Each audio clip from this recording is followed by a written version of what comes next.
first step to removing SMD chips is to take some rosin soldering flux and rubbing it across the points.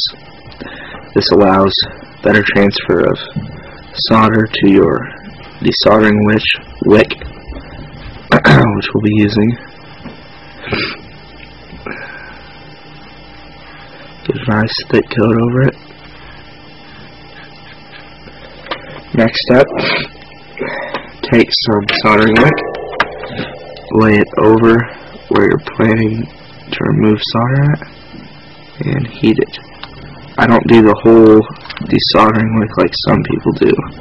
Do a little piece at a time and pull it up each time, otherwise you may have a problem with the wick sticking and little pieces of copper getting stuck, which will not be good for installation later. You just go across the whole side, not real tough at all.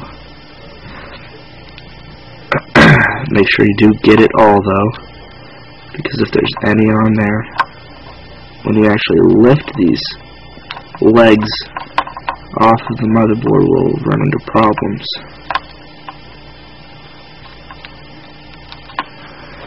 But get those nice and good, and then my little trick is to take a pen with a diameter big enough that it'll just barely pop the pins up when we stick it underneath.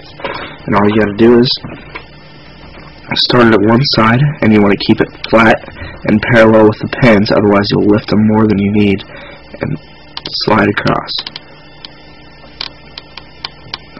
Now if you ever run into one that sticks a little bit, do not force it, just heat it a little more with some desoldering wick over it and take care of that.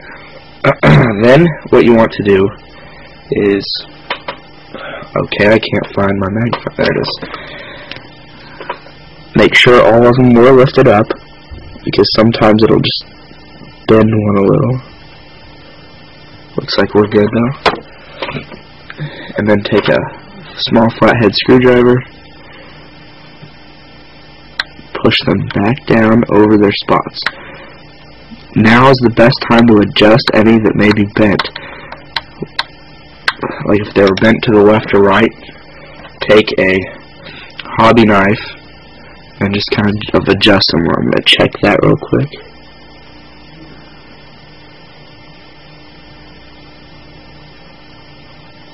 It looks like they're pretty much okay. You shouldn't have too much of a bending problem.